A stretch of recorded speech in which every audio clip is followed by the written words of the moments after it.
Alors aujourd'hui, on va voir comment créer un processus sur Ubuntu et en général sur Unix.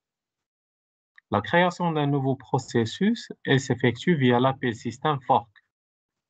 Bien sûr, celui-ci, il duplique le processus appelant qu'on l'appelle traditionnellement père pour créer un nouveau processus appelé fils. Ça veut dire que lorsque vous allez appeler fork, il va créer deux processus en parallèle. Un qui s'appelle père et l'autre qui s'appelle fils. Ces deux processus, ils continuent leur progression en parallèle à partir du point de retour, bien sûr du fork. Et le programme exécuté par les deux, il est le même. Ça veut dire les deux processus, père et fils, ils vont exécuter la même tâche. C'est ce qu'on va voir dans le premier exemple. Mais leur comportement peut s'appuyer sur le code de retour afin de réaliser des opérations différentes. Alors regardez s'il vous plaît ici.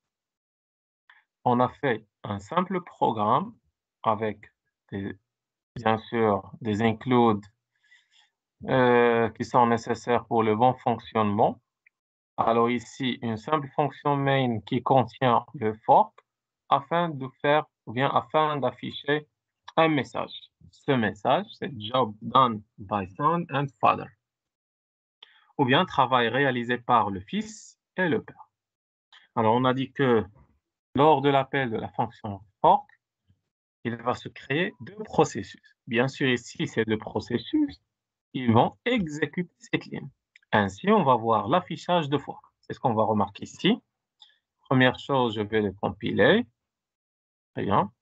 Et après, je vais l'exécuter. Vous allez avoir ici l'affichage qui a été fait deux fois parce que vous avez deux processus en parallèle. Bien sûr, vous allez me dire, c'est quoi l'utilité de créer deux processus qui vont faire la même chose? On va voir ça par la suite. Alors ici, si je duplique la fonction fork, regardez, si je l'ai mis deux fois, enregistrer, recompiler encore une fois, j'exécute. Bien sûr, regardez, elle a été exécutée quatre fois. Comment ça?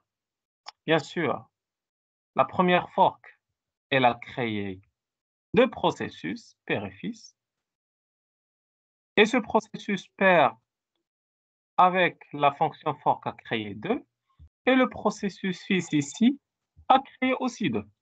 En général, c'est comme si vous avez créé quatre processus qui vont afficher le printf. Ça veut dire la première a créé deux. Et ces deux, ils ont créé aussi deux, ce qui fait quatre. Ici, bien sûr, vous allez poser la question, pourquoi tout cela, on le réalise? Pourquoi une seule? Pourquoi pas un seul processus? Eh bien, ici, bien sûr, l'idée était de faire le multitâche. Alors, regardez, s'il vous plaît, ici, un simple code que j'ai déjà fait. Très bien, je vais éliminer cette ligne-là. Alors, regardez, vous avez une simple fonction main, bien sûr. Ici, on déclare un entier PID number.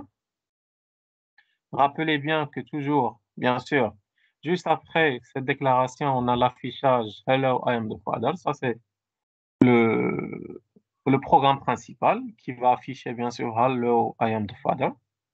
Et après, on sait que le fork, il va renvoyer le PID, ou bien le Process Identifier. Toujours, le fork, il va envoyer deux PID, celui du fils et celui du père. Bien sûr, celui de père va toujours être différent de 0, c'est bien sûr, et celui des fils va être égal à 0. Et à partir de ce PID, on peut réaliser deux tâches en parallèle au lieu qu'une seule tâche. Alors, regardez s'il vous plaît ici. J'ai récupéré le PID du fork, il va renvoyer 2, 0 et un autre. S'il est 0, je sais que c'est un processus fils. Et ce processus fils, je vais lui demander de me faire l'affichage Hello, I am the son with PID avec, il va afficher ici le PID, qui est le PID number. Et il va m'afficher encore une fois un travail. Supposons ici qu'on a un travail qui a été fait par le fils. Job done by son. Voilà, ça veut dire que après avoir appelé la fork, il va créer deux processus, le fils et le père. Maintenant, j'ai demandé au fils d'afficher, bien sûr, ces deux lignes. Tandis que lorsque le payday number il est différent de 0, toujours lorsqu'il est différent de 0, il va appartenir au père. Je lui ai demandé d'afficher autre chose. Hello again, I am the father with PID number. Il va afficher son PID, vous allez voir qu'il est différent de 0. Et ici, c'est un travail qui va être réalisé par le father, job done by father. Et les deux, à la fin, ils vont m'afficher, bien sûr, lorsque celle-là, elle va terminer, elle va afficher ça, et lorsque celle-là, elle va terminer, elle va m'afficher ça. Alors, je vais l'enregistrer, je vais le compiler, voilà, pas d'erreur, pas de warning, je l'exécute. Alors, regardez qu'est-ce qu'il a fait. Alors, premièrement, il a affiché Hello, I am the father. C'est la première ligne affichée ici. Très bien.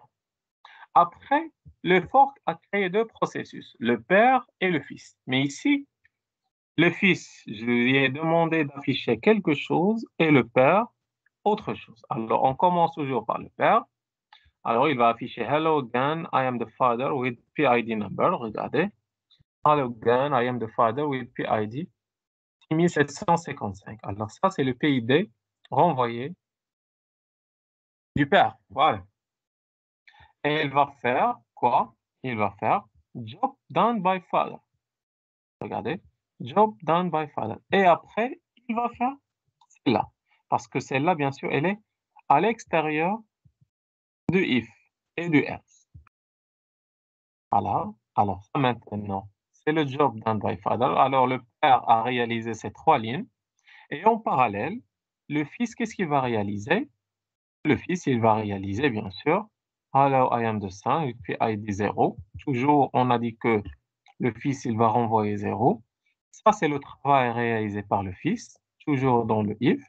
Et lorsqu'il sort, bien sûr, il va faire aussi, bien sûr, Prince, job done by father, and son.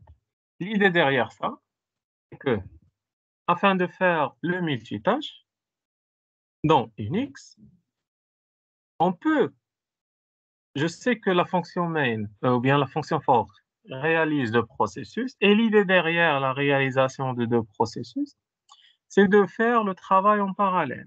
Par exemple, je peux faire, par exemple, la somme des multiplications, une qui va faire la somme, l'autre qui va faire la multiplication. À la fin, bien sûr, je peux utiliser les résultats des deux processus en parallèle. Voilà, c'était ça l'idée derrière la création du père et du fils. Et ça, c'était un bref tutoriel. On va voir par la suite, bien sûr, les autres fonctions. Il faut noter que la fin du processus survient lors d'un appel exit. Bien sûr, il y a une fonction exit entre parenthèses. Et bien sûr, le processus père aussi peut attendre la fin de son fils en invoquant le waitPID. Ça veut dire que, par exemple, si vous demandez au fils de faire beaucoup de tâches, alors que le père n'a pas beaucoup de tâches, bien sûr, pour ne pas terminer le programme ou bien pour ne pas passer à autre chose, le père doit attendre son fils, ou bien la fin de son fils. Et cela, bien sûr, on l'utilise en appelant une fonction qui s'appelle waitPID. Voilà, on lui donne bien sûr quelques arguments pour le bon fonctionnement. Ça, on peut le voir par la suite. Très bien, merci.